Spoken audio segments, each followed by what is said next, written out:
कृपा सिंधु नर रूप हरि महामोह तम पुंज जासु वचन रवि कर निकर। धन्य धन्य सतगुरु सुखदा महिमा कही न जाए। जो कछु कहाँ तुम्हारी कृपा मौतें कछु न बसाए। बोलिए प्रेम से श्री सद्गुरु महाराज की जय। सत्संग में पधारे पवित्र आत्माओं,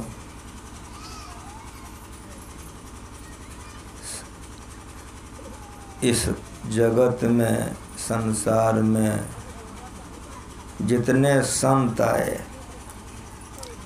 महात्मा महापुरुष आए, सभी संतों ने, सभी महात्माओं ने, सभी महापुरुषों ने ईश्वर भक्ति का प्रचार किया। सारे संतों ने ईश्वर भक्ति का प्रचार किया। सारे संतों ने ईश्वर भक्ति का प्रचार क्यों किया? तो हम लोग सब के सब दुख में पड़े हुए, दुख से मुक्त होने के लिए, दुख से सदा के लिए छूट जाने के लिए, मोक्ष प्राप्त कर लेने के लिए ईश्वर की भक्ति। ईश्वर बड़े दयालु हैं। ईश्वर कृपा के सागर हैं। संसार में जिसको कोई देखने वाला नहीं है, उसके ईश्वर है। संसार में जिसको कोई चाहने वाला नहीं है, उसका ईश्वर है। संसार में जिसका कोई सहारा नहीं है, कोई अवलंब नहीं है, उसका ईश्वर है। ये बात आप लोग कैसे समझिएगा? इस पर गुरु महाराज एक कथा कहते थे। जो लोग गुरु महाराज जी के प्रवचन को सुने हैं उसको तो याद आ जाएगा, जो पढ़े हैं वो भी समझ जाएंगे, न सुने हैं न पढ़े हैं तो सुनिए बढ़िया से। गुरु महाराज जी इसको समझाने के लिए लोग ठीक ठीक समझ जाएं, एक इतिहास का एक कथा कहते थे। एक जमाना था कि छोटा छोटा टुकड़ा में राजा लोग रहते थे। आपके नेपाल में भी राजा थे, अब खत्म हो गया, यहाँ भी बदल गया। राजा लोग टुकड़ी टुकड़ी में राज्य करते थे। अपने हाथे का निगरानी देख रेख राजा लोग अपने से करते थे।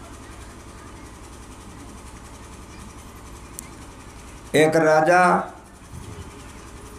रथ पर सवार होकर के नगर निरीक्षण करने के लिए वो निकला। नगर में उनका रथ घूम रहा था, सब जगह वे अवलोकन कर रहे थे। चलते चलते एक जगह पर बहुत बड़ा कूड़ादान था। उस कूड़े पर बहुत से कौवे लग रहे थे। राजा ने सारथी से कहा कि रथ रोको। रथ रुक गई। कहा सुनो, ये तो कूड़ादान है। कहा जी। कहा इतना कौवा कूड़ा पर नहीं लगना चाहिए। जो बड़े होते हैं उसकी बुद्धि बड़ी होती है, जो बड़े होते हैं उसका माथा बड़ा होता है। माथा बड़ा होने का मतलब नहीं कि हाथी की तरह माथा होता है, बड़े बड़े होते हैं। का रथ रोको, रथ रुक गए। का कूड़ादान में इतना कौवा क्यों लग रहा है, देख के आओ। सारथी गया, देख के आ गया। का क्यों लग रहा है? का महाराज अभी का तुरंत का हुआ संतान फेंका हुआ है, लड़का है। राजा ने कहा कि जीवित है? का जी महाराज जिंदा है। का दौड़ के जाओ, उठा के लो। सारथी दौड़ के गया, वो बालक को उठा लिया गोदी में। का रथ पर बैठाओ इसको, चलो लौटा दो रथ, घुरा यहाँ से। रथ लौटा दिया, रनिवास में आया। सारथी से कहा कि महारानी के गोद में दे दो इसको। महारानी को राजा ने आदेश कर दिया कि महारानी ये बालक का पालन करो। महारानी वो बच्चे को ले ली, पालन करने लग गई। पालते पालते बड़ा हुआ, पढ़ने के लिए भेजने लग गई। होते होते और बड़ा हुआ, पढ़ाई करने लग गया। पढ़ते पढ़ते बहुत से विद्याओं को पढ़ा, पूरा बड़ा हो गया। तो उनको इस बात की जानकारी हो गई, कोई बात छिपता नहीं न है। उसको जानकारी हो गई कि हम अपने पिता के औरस पुत्र नहीं हैं। औरस पुत्र किसको कहते हैं? महाभारत पढ़िए। हमारी माँ बहन अपने पति के रस से जो संतान उत्पन्न करती हैं, उस पुत्र को औरस पुत्र कहते हैं।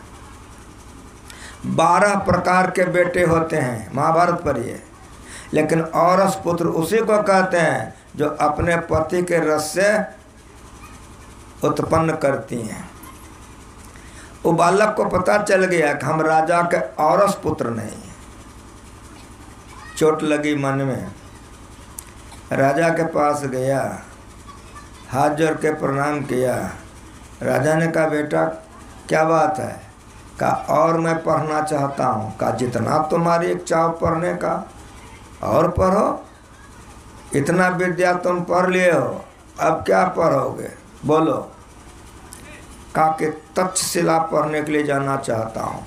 भारत में तक्षशिला की पढ़ाई उस जमाने में सारे विश्व के लोग आते थे भारत। तक्षशिला की पढ़ाई कोई साधारण पढ़ाई नहीं थी, विश्वविद्यालय था। विश्व के लोग आते थे तक्षशिला पढ़ने के लिए। उस बालक ने कहा कि अब हम तक्षशिला पढ़ने के लिए जाना चाहते हैं। का बहुत बढ़िया विचार है। व्यवस्था करवा दिया, बालक को भेज दिया। चला गया तक्षशिला पढ़ाई के लिए। बालक पढ़ने लग गया।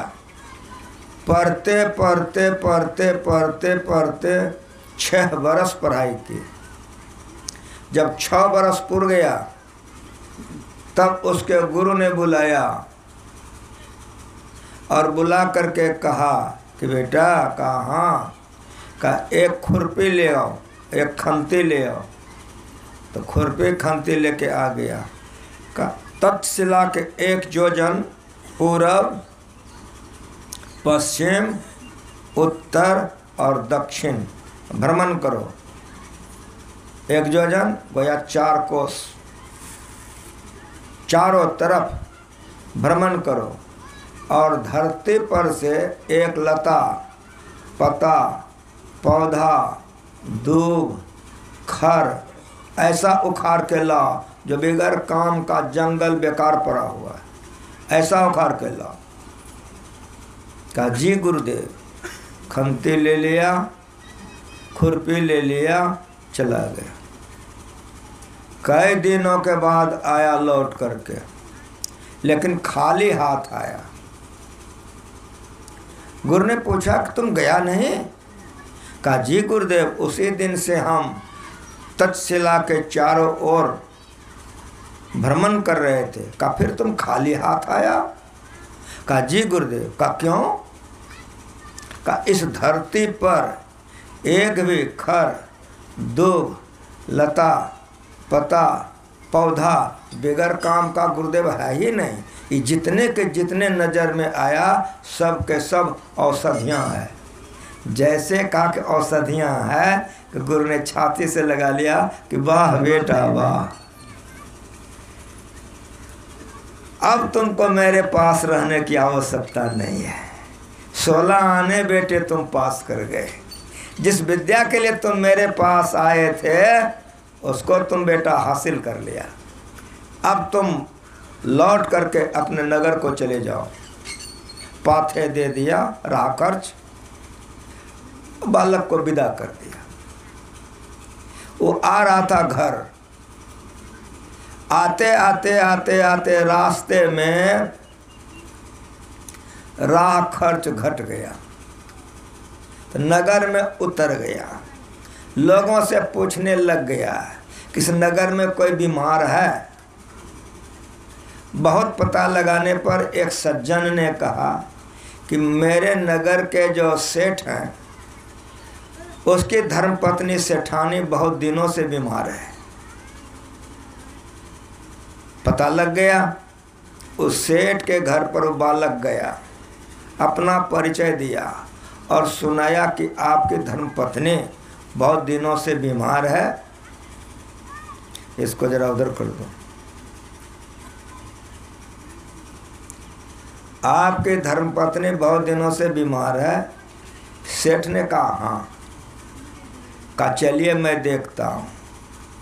जब वो बालक को लेके सेठ आया, सेठानी के पास परिचय कराया तो सेठानी बड़ी जोर से झुंझलाई कि बड़का बड़का डॉक्टर, वैद्य, हकीम तो मेरा चिकित्सा करके गया पानी भरने, ये बालक मेरा क्या चिकित्सा करेगा। इसको हमरे सामने से जल्दी हटाओ। ये जो बोले कि हमरे सामने से हटाओ, बालक घबराया नहीं, मुस्कुराया और कहा माते तुम दवाई खाते खाते खाते खाते उब गई हो। तुम्हारा हार्ट अब दवाई खाने के लिए अलाउ नहीं करता है। लेकिन मेरी बात माते तुम सुनो। आज तक जितने डॉक्टर, वैद्य, हकीमों ने तुम्हारी इलाज की है, कोई रोग नहीं समझ सका कि तुमको रोग क्या है।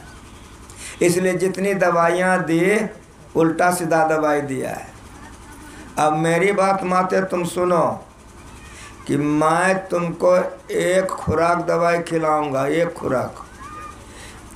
खुराक दवाई में रोग तो तुम्हारा हवा हो ही जाएगा, तुम्हारे शरीर में तंदुरुस्ती आ जाएगी, कांति आ जाएगा, चेहरे का लावण्य पूर्व के तरह लौट के आ जाएगा। ये जो बहुत मस्ती से लड़के ने कहा तो सेठानी मुस्कुरा गई, बोले कि अगर एक खुराक से ऐसा हो जाए तो मैं खा लूँगी। कहा ठीक है। चला गया, सेठ से कहा कि हमको एक खुरपी दे दीजिए। खुरपी दे दिया। चला गया वो जंगल, खोजते खोजते खोजते खोजते जड़ी मिल गई। उखाड़ करके लाया, दवाई तैयार किया, सेठ को साथ में लिया, औषधि को लेकर के सेठानी के पास पहुंचा और आचमन कराया और कहा माते तुम मुँह खोलो। वो मुँह खोले, मुँह में औषधि डाल दी। कहा मुँह बंद कर लो और उसको घोट जाओ। घोट गई। जैसे दवाई को घोटी, अंदर दवाई जाना था कि देह में सनसनी शुरू हो गया। अब इतनी सनसनी देह में होने लग गई कि होते होते सारे नसनारियां फरकने लग गई। देखते देखते उसके शरीर में इतनी सनसनी नसनारियां फैल गए कि सेठानी उठ करके बैठ गई। देखते देखते खड़ी हो गई। सब देख ही रहा कि चलने लग गई, घूमने लग गई। रोग तो हवा हो ही गया, शरीर की कांति, सौंदर्य, लावण्य बढ़ गया, देखने में अच्छी हो गई। अब वो सेठानी घूमते हुए वो बालक को ऊपर देखे और नीचे देखे। नीचे देखे और ऊपर देखे कि मनुष्य कोई भगवान है। बड़ी खुश हो गई कि मैं अपने जीवन से निराश हो गई थी।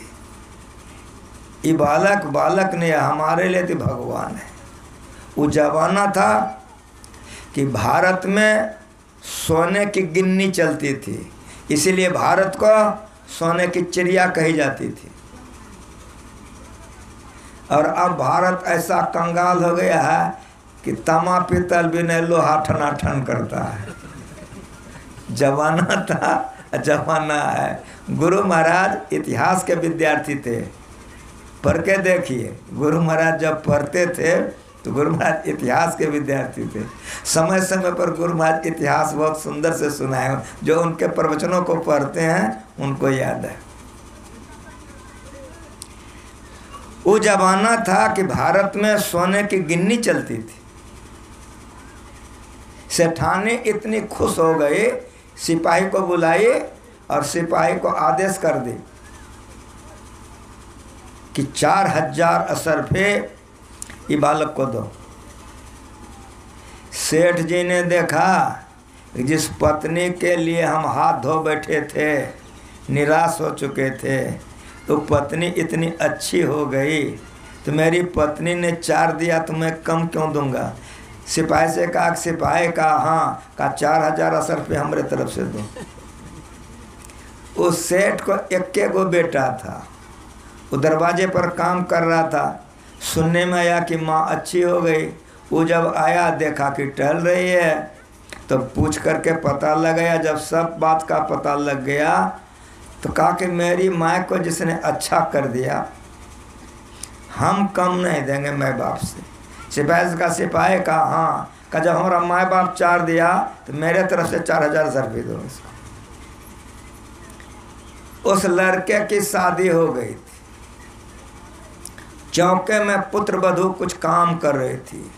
दैया गई दौरे दौरे कि मलकिन, तो हाँ, तो बुढ़िया मलकिन तुमसे भी अच्छी हो गई। तो बड़ी जोर से डांट लगाई कि बूढ़ी हो गई, मजाक करती है, एक दिन तुम भी बूढ़ी हो जाओगी, मैं भी होंगी। बूढ़ों का मजाक नहीं करना चाहिए इस तरह से। का मलकिन जितना डांटना हो डांट लो, लेकिन हमारी बात भी सुन लो कि बुढ़िया मलकिन तुमसे अच्छी हो गई। अब वो डांट लगावे, ये बार बार रिपीट करे, लहसे नहीं तो सांच में लोग नहीं लहसेगा। तो उसके पुत्र वधू के मन में हो गया कोई बात इसमें जरूर है, कितना डांट लगाने पर भी लहस नहीं रही है, कोई रहस्य है इसमें। कहा अच्छा चलो देखती हूँ। तो जैसे वो आए कि उसकी सासू माँ जो टहल रही थी, तो ये तो खुशहाली में पगला गई। दौड़ के गई, सीधे सासू माँ के भर पाँजा पकड़ ली। अब पार पाँजा पकड़ करके बोली कि माँ इतनी सुंदर तुम कैसे हो गई तुरंत। तो जितनी बातें थी उसके सासू ने अपने बहू को सुनाया। जैसे सुनी सारे बातों को, उसके पुत्र वधू बड़ी खुश हो गए। तुरंत सिपाही से कहा कि मेरा सास ससुर ने दिया मेरे पति ने, तो मेरी सासू माँ इतनी अच्छी हो गई तो मैं कम नहीं दूंगी, 4000 असरफी हमारे तरफ से दो। 16000 असरफी की ढेर लग गए बालक के सामने में। भारत का इतिहास है ये दंत कथा नहीं। सारे लोग उनको देख करके आश्चर्यचकित हो गए। स्नान कराया गया, भोजन कराया गया, 16000 असरफे रथ पर डाला गया, बहुत सम्मानित करके उस बालक को विदा किया गया। जब वो बालक अपना घर गया, रथ दरवाजे पर लगा, 16000 असरफे राजा के चरणों में रखते हुए प्रणाम करके कहा, पिताश्री, जो विद्या मैं आपके आशीर्वाद से पढ़ने के लिए गया था, जो पढ़ाई के लिए आपने मुझको भेजा था, वो पढ़ाई का परिणाम है कि मेरे 2 घंटे की कमाई है।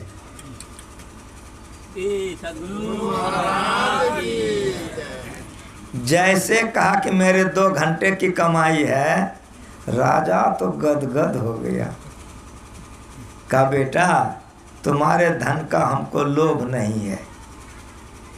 देखो मेरे भवन के सामने में कितनी जमीन परती पड़ी हुई है, उस जमीन में मेरे भवन से भी आलीशान भवन बना के बेटा निवास करो। इतनी कथा कह के गुरु महाराज जी कहते थे कि सुनो जी, मेरी बात सुनो, कि बेस्या को बेटा हुआ था, बेस्या को, तो बेस्या बेटा पुष्पो करेगी, टिक टिक बोलो। तो बेस्या ने वो बालक को दैया से फेंकवा दी थी। तो बाप कौन पता नहीं, माँ कौन, फेंकवा दी। लेकिन आप लोग ठीक ठीक विचार करके कहो कि निगरानी किसने की, रक्षा किसने की? वही परमात्मा है। श्री सद्गुरु महाराज की याद रखना, भुलाना नहीं, वही परमात्मा है जिसका संसार में कोई नहीं है, जिसको संसार में देखने वाला कोई नहीं है, जिसको संसार में चाहने वाला कोई नहीं है, जिसको संसार में प्यार करने वाला कोई नहीं है, उसी को प्यार करने वाले परमात्मा है।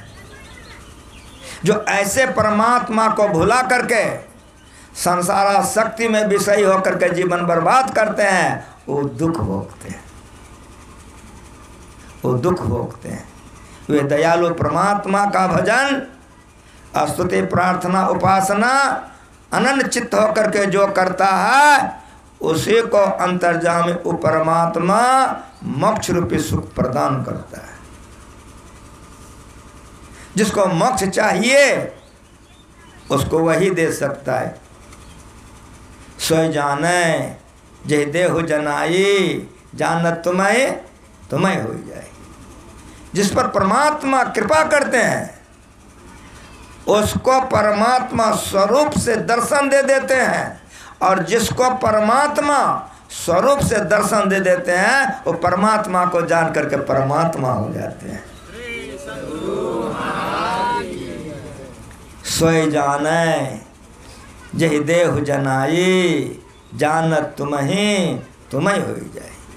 इसलिए संतों ने ईश्वर भक्ति का प्रचार किया है। अगर ईश्वर पर न्योछावर रहोगे, ईश्वर पर अपने को उड़ेल के रखोगे, ईश्वर पर भरोसा रखोगे, ईश्वर पर अचल विश्वास रखोगे, तो जीवन में दुख नहीं होगा। अगर दुख होगा तो ईश्वर के कृपा से चूर चूर हो जाए। बाल न बांका कर सके जो जग, सारा संसार तुम्हारा दुश्मन हो करके तुम्हारा कुछ नहीं बिगाड़ सकता है। फिर गुरु महाराज जी ने कहा कि सुनो जी, वो बालक का नाम था जीवक। वो बालक का नाम क्या था? जीवक। जो गुरु महाराज जी के प्रवचन को पढ़ते हो याद होगा, नहीं तो पढ़ के देखना। वो बालक का नाम था जीवक। उस बालक को वैद्य गुरु मिल गया, पढ़ाई की तो वैद्य गुरु के पास में, तो वैद्य का भगवान बन गया बालक। जब तक धरती रहेगी जीवक अमर रहेगा। वैद्य का भगवान बन गया, जीवक को भगवान माना जाता है, वैद्य का भगवान माना जाता है जीवक को। और मेरी बात आप लोग सुनो, इतना कह करके गुरु महाराज जी ने कहा कि कर्ण का जन्म हो गया था, तो कर्ण को उसकी माँ फेंक दी थी। कैसे जानोगे? महाभारत जो पढ़े हो मेरी बात समझ में आएगी। गुरु महाराज जी ने कहा कि कर्ण को उसकी माँ ने फेंक दी। अधिरथ ने उसको पाला पोसा, बड़ा हुआ, विद्या पढ़ा, तो वीर गुरु के पास में गया था। तो पढ़ते पढ़ते इतनी वीरता उसमें आई कि जब तक धरती रहेगी वीरता में कर्ण आगे रहेगा। श्री सद्गुरु महाराज की अभी भी कर्ण की वीरता का प्रशंसा दुनिया करती है, दुनिया करती है। अंत में जब कर्ण को पता लग गया कि असली माँ हमारी कौन है, भगवान ने कहा, तो कहा प्रभु छोड़ दीजिए, इसको गुप्त रखिए। क्यों? तो जैसे युधिष्ठिर जान जाएगा तब सब संपत्ति हमको दे देगा। वो जैसे युधिष्ठिर जान जाएगा कि हम उसके बड़े भाई हैं, वो मारेगा नहीं, वो सब हमको दे देगा। और हमको अगर सब दे देगा तो हम दुर्योधन से उपकृत हैं, उसका नमक खाएं, हम सब उसको दे देंगे। इसलिए प्रभु ये बात को आप गुप्त ही रहने दीजिए, इसी में भलाई है। जब सब मर गए हैं, जलांजलि देने के लिए गया है। जब कुंती ने कहा युधिष्ठिर से कि कर्ण को जलांजलि दे दो, क्या क्यों? दुश्मन के पक्ष को मैं जलांजलि क्यों दूंगा? तब कुंती ने कहा कि बेटा, वो दुश्मन के पक्ष का होते हुए भी वो तुम्हारा अपना सहोदर भाई था। कहा क्या कहती हो? कहा मैं ठीक कहती हूँ। कहा कैसे हुआ था? कहा उसका जन्म सूर्य से हुआ था। जब इस बात का पता युधिष्ठिर को लगा, सिर पीट के युधिष्ठिर रोने लगे कि यदि मैं जानता कि कर्ण मेरा भाई है, उसके शरण में जाकर के मैं सब चढ़ा देता, ही खून बराबर नहीं करता। उसी समय में जलांजलि तो दे दिया युधिष्ठिर ने, लेकिन सारे जनानी को सदा के लिए श्राप दे दिया कि आज से मैं दुनिया को श्राप देता हूँ कि जनानी के पेट में कोई बात कभी पचबे नहीं करेगा।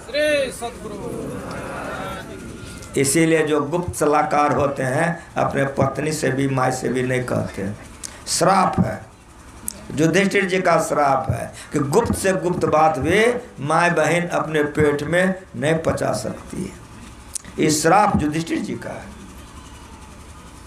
कामाय अनर्थ हो गया है।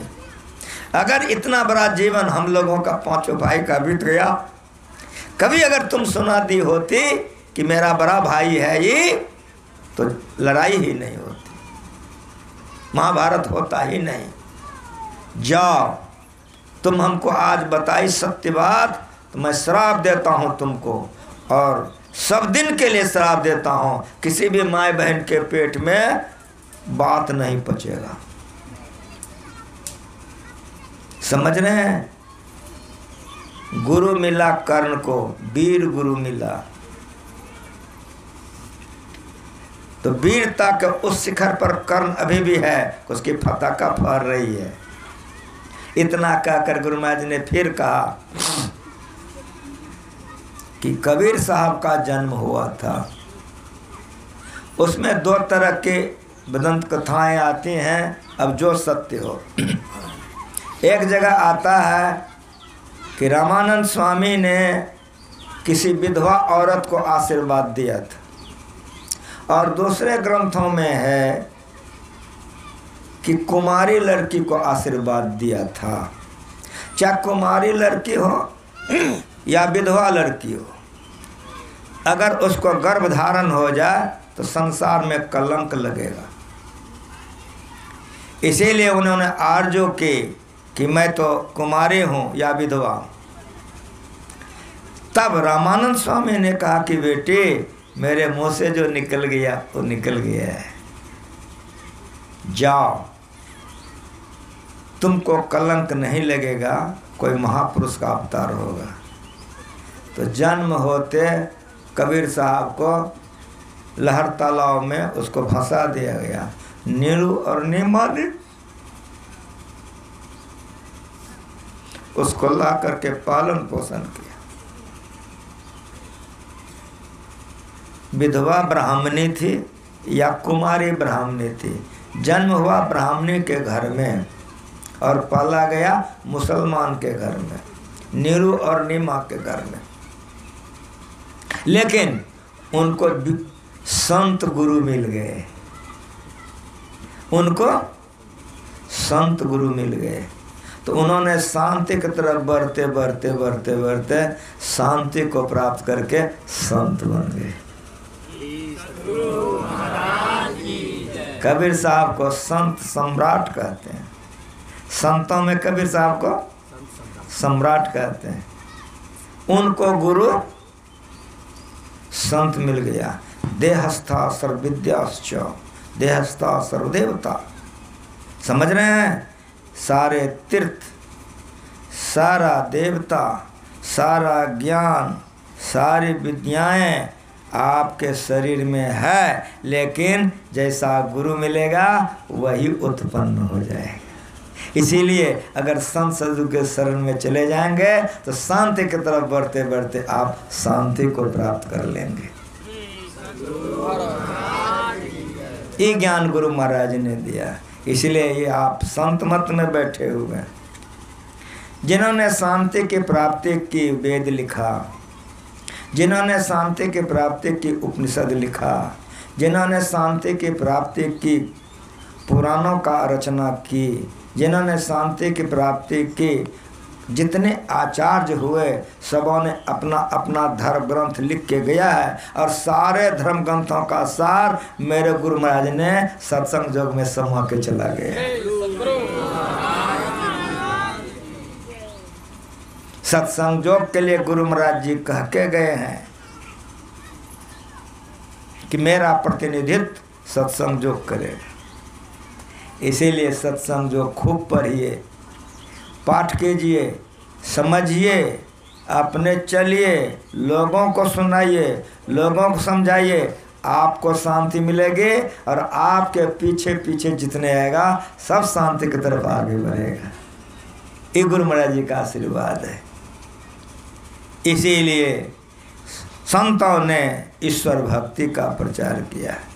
जिस ईश्वर ने इस संसार की रचना की, जिस ईश्वर ने संसार को बनाया, जिन्होंने इस संसार की उत्पत्ति की, ऐसे संतों को, ऐसे परमात्मा को जानना चाहिए। वह परमात्मा आत्मगम्य है, वह परमात्मा आत्मगम्य है। उस परमात्मा को आप आत्मा से जान सकते हैं। इसलिए आत्मज्ञान कहिए या ब्रह्म ज्ञान कहिए, एक के बात है। ब्रह्म ज्ञान को जानने के लिए मेधा शक्ति चाहिए और मेधा शक्ति के लिए ब्रह्मचर्य का पालन करना चाहिए। वो परमात्मा अत्यंत सूक्ष्माति सूक्ष्म है, उसको आप मस्तिष्क में सुन करके तब धारण कर सकते हैं जब आपका मस्तिष्क मजबूत होगा। इस जन्म में यदि ब्रह्म को जान लिया तब तो ठीक है, यदि नहीं जाना तो बड़ी भारी हानि है। नहीं देखते हो, दुर्गा माँ का थान बना देता है और कहता बकरा काटो। आपके नेपाल में मैं था, लेकिन अंदर नेपाल में, बहुत वर्ष की बात है, अंदर नेपाल में मैं था, बहुत भीतर में। पंडाल बहुत बड़ा था, इससे कितना गुना बड़ा, बहुत बड़ा पंडाल था। बड़ी श्रद्धा से लोगों ने मुझको बुलाया था, मेरे साथ बहुत से साधु लोग थे। और संजोग ऐसा था कि दुर्गा पूजा का ही अवसर था, दुर्गा पूजा का अवसर था। कई दिन मेरा प्रवचन हो चुका था, कई वेला। तो हमारे सत्संगी लोगों ने कहा कि बाबा दुर्गा पूजा का कई पूजा हो गया, माँ दुर्गा के लिए आप कुछ नहीं बोले। कहा आज हम दुर्गे माँ को उठाएंगे और बैठाएंगे, चलो। या देवी, समझ रहे हैं? वो बोलने वाले पंडित होते हैं, बहुत ऊंचे ऊंचे तबके के, परे परे विद्वान। मेरा पंडाल जहाँ पर था उसके कुछ ही दूरी पर बगल में माँ दुर्गा का बहुत बड़ा विशाल मंदिर था और बड़े बड़े पंडित धुरंधर कहाँ कहाँ से आए हुए थे। उस दिन मेरा मूड हो गया कहने पर या देवी सर्वभूतेषु, इसी पर मेरी व्याख्या होना प्रारंभ हुआ कि जो देवी सर्वभूतेषु होगी वो शरीर नहीं हो सकता है, और वह मन भी नहीं हो सकता है, और वह बुद्धि भी नहीं हो सकती। इसीलिए भगवती को शब्दात्मिका कहते हैं। पढ़ के देखिए दुर्गा सप्तशती को, ये शब्दात्मिका है परम प्रचंड ने शक्ति, वही पढ़ते हैं कि नहीं? ये आदिनाद है, शब्दात्मिका है। इसी पर मेरा व्याख्या होने लग गया, और होते होते बोलते बोलते मैं बोल दिया कि देखते हैं कि जो बड़े बड़े धुरंधर पंडित लोग कहते हैं या देवी सर्वभूतेषु, जो चराचर के कण कण में व्याप्त है, क्या वो बकरे में व्याप्त नहीं? हमारी माँ है, आपकी माँ है, बकरे के भी वो माँ है। तो क्या होगा कि एक माँ का 4 संतान हो तो जो होशियार हो उसको तो रहने दे, जो बौका हो उसका गला काट के माँ मांस खाएगी। ऐसा हो सकता है? वो जगत जननी कहलाती है तो बकरे की भी तो माँ है वो। लेकिन जो पढ़ाता है कि या देवी सर्वभूतेषु, वही बकरा कटवाता है और मुर्दा बाबाजी ले जाके खाता है और चेला सबको कहता प्रसाद ले जाके खाओ। मूड हो गया, ऐसे बोलते बोलते बोल गए हम। 1-1.5 घंटा मेरा प्रवचन हुआ, समाप्ति हुई, हम बासे में आए कि थोड़े ही देर में जितने धुरंधर पंडित सब थे झुमट करके आ गए हमारे सत्संगी के यहाँ। जैसे मैं मूलचंद बाबू के घर पर अभी हूँ, आपके घर पर अभी मैं हूँ, तो आरती के बाद अगर यदि वैसे झुमट के आ जाए तो घर वाला तो डरबेन करेगा क्या बात हो गया। अब बोले थे हम मस्ती में, सारे पंडित लोग आ गए, घरवैया आया और 2 सत्संगी कि बाबा ऐसे ऐसे दुर्गा थान के सारे पंडित लोग आ गए। मैंने कहा कि वे लोग ऊंचे तबके के विद्वान होते हैं और ब्राह्मण होते हैं, कुर्सियां लगा दीजिए और सबको सम्मानित ढंग से बुलाइए। कुर्सियां लग गई, सब सम्मानित ढंग से बुलाए गए, सब बैठ गए। और हमारे सत्संगी लोगों को डर हो गया तो 10-20 सत्संगी मेरे पीछे भी हो गए कि कहीं कोई बात विवाद नहीं हो जाए। सारे लोग सुनने लग गए। जब वे बोलने लग गए तो उसमें से जो बहुत वेदों के ज्ञाता थे, बहुत बड़े विद्वान थे, वो बोलने लग गए कि बाबा हम लोग बहुत दूर दूर से माँ दुर्गा के पूजा में आए हुए हैं, आपके पंडाल के बगल में मंदिर है, वहाँ से हम लोग आज सब पूजा छोड़ के आप ही का सुन रहे थे। सुन करके हम लोग बहुत आपके प्रवचन से प्रभावित हो गए। आपने जो व्याख्या की, ये माँ दुर्गा का शरीर नहीं है, ये तो दुर्गा माँ की आत्मा है। आत्मस्वरूप का निर्णय जितना सुंदर आप बताए भक्तों के कल्याण के लिए, अगर सच पूछिए बाबा तो भक्तों का उद्धार का मार्ग तो आप ही बताते हैं। हम लोग तो रोजी रोटी के लिए कुछ काम कर लेते हैं। जब उन लोगों ने ऐसे कहा कि उद्धार का मार्ग तो आप लोग ही बताते हैं, रोजी रोटी के लिए हम लोग कुछ पाप कर लेते हैं, तो सारे सत्संगी के हमारे आंख से आंसू गिर गए। सबके आंख से आंसू गिर गए, सब रोने लग गए। जो मांस मछली खाएगा, दारू शराब पिएगा, कुकर्मों को करेगा और भक्ति में आगे बढ़ना चाहेगा या कलेजा में शांति लाना चाहेगा, हरगिज नहीं हो सकता है। हंसब ठठा फुलायब गालू, एक दफे नहीं होई भुआलू। किसी ने कहा कि कभी कभी खा लेता हूँ, तो मैंने कहा कभी कभी व्यभिचार कर लो तो भगवान के घर में छूट जाओगे। जो समझदार होता है तुरंत रो दिया, पैर पकड़ लिया कि बाबा क्या कह दिए। हम कहे कि एक बार युधिष्ठिर झूठ बोला था और फूल झूठ ने बोला था, आधा झूठ बोला था। असस्थामा नरो हतो वा कुंजरो, तो आधा झूठ में तो नरक जाना पड़ा। तुम्हारा क्या होगा? कान पकड़ लिया कि बाबा आप कभी खेबे नहीं करे। जिसका उद्धार होने का होता है ना, उसका कल्याण हो जाता है, और जिसका उद्धार होने का नहीं होता है उसको तो ब्रह्मा भी नहीं समझा सकता है। समझ रहे हैं? इसीलिए गुरु महाराज जी लिख के गए हैं कि सत्संग नित और ध्यान नित, भोजन नित की ना। हाँ बोलिए ना। सत्संग नित और ध्यान नित। भोजन छूट जाए कोई चिंता मत कीजिए, लेकिन ध्यान सत्संग छूट जाए चौपट हो गया। आप कहेंगे बाबा क्या बोल रहे हैं? ठीक बोल रहा हूँ। अगर एक दिन भोजन नहीं खाएंगे तो शरीर कमज़ोर होगा, लेकिन एक दिन ध्यान सत्संग नहीं करेंगे आत्मबल गिर जाएगा। आत्मबल के सामने में सब बल छोटा पड़ जाता है। जहाँ आत्मबल होता है सबसे श्रेष्ठ होता है। इसलिए आत्मबल बढ़ाने के लिए ध्यान नित और सत्संग नित रहिए करत, मन लगा कर। एक दिन भोजन नहीं मिले चिंता मत कीजिए, एक दिन जलपान नहीं मिले चिंता मत कीजिए, लेकिन एक दिन ध्यान सत्संग छूट जाए तो बैठ के रोइए, हाकाश अनर्थ हो गया। 1964 में मैं कुप्पा घाट आया, 61 से कुप्पा घाट बना है, लिखा हुआ है, जाके देखिए। 64 में मैं गया तो 4 साल में की बना होगा, समझ सकते हैं। जंगल जंगल था। गुरु महाराज जी ने मुझसे कहा पढ़ो। 65 में गया, कहा पढ़ो। 66 में गया तो 1 महीना वहाँ हम रह गए, तब भजन वेद गुरु महाराज बताए हमको। और 66 से लेके आज तक, 66 से लेके आज तक मेरे जीवन में वैसा दुर्दिन कभी नहीं आया है कि बिगर स्तुति किए हम कुछ खाए हों। स्तुति करके तब खाइए पीजिए। अगर स्तुति नहीं किए हैं, खा लिए तो पाप लगेगा। एक साधारण सा बात सुनाते हैं, आप लोग सुनिए। आपके गांव में एक कोई आदमी है, वो तुलसी में पानी देता है। 4 बज जाएगा, खेत से आया है, नहीं खाएगा, नहाएगा, तुलसी में पानी देगा, तब खाएगा। कोई ऐसा आदमी है आपके समाज में कि भगवान सूर्य को पानी दे रहा है, तो शाम हो गई, नहाया नहीं है, भगवान सूर्य को अर्घ नहीं दिया, नहीं खाएगा। स्नान करेगा, भगवान सूर्य को अर्घ देगा, तब मुंह में कुछ डालेगा। हमारा सत्संगी भोरे उठ के यहाँ तक चढ़ा देगा।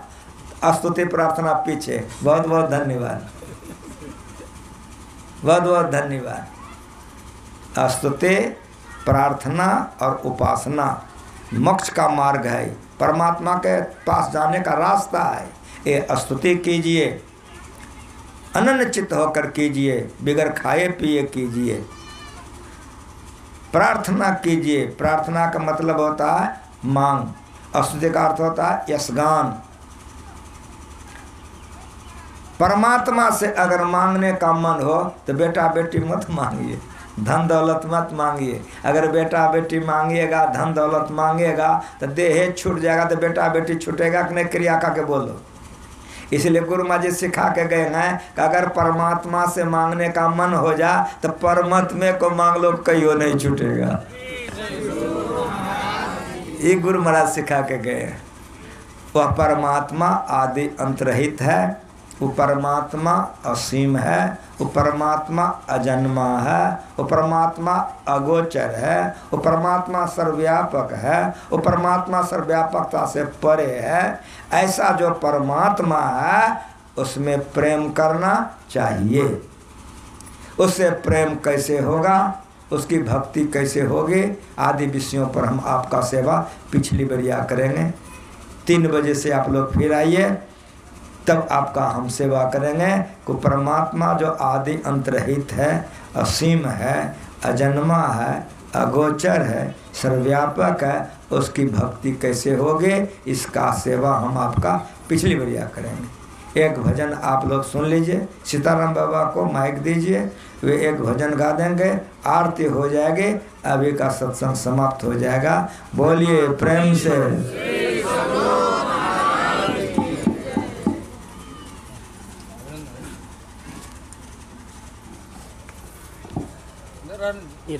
सीताराम बाबा दीजिए।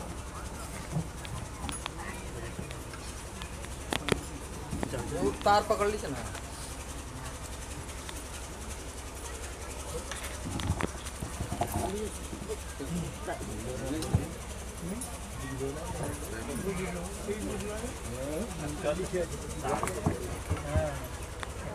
एक है लगा हुआ ना।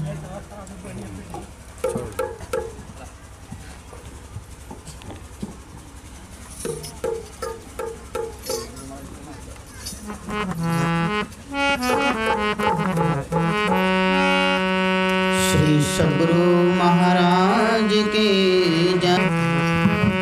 कस्तूरी कुंडली बसे मृग ढूंढे बनमाही, ऐसे ही घट घट राम बसे दुनिया देखे नाही। जो तिल माही तेल है, जो चकमक में आग, तेरा साईं तुझ में बस जाग सके तो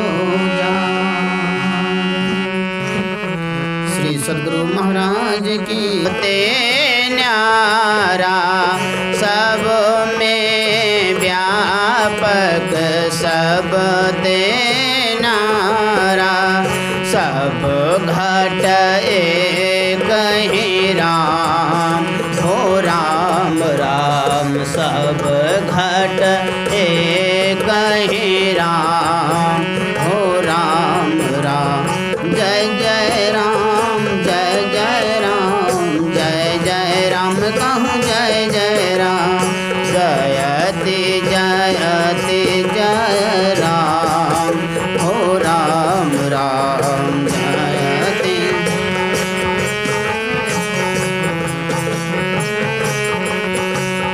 मेहदी में लाले घेओ दूध में मेहदी में लाले घेओ दूध में फूल में वा समान हो राम राम फूल में वास समान हो राम राम जय जय राम जय जय राम जय जय राम कहूँ जय जय राम जयति जयति जय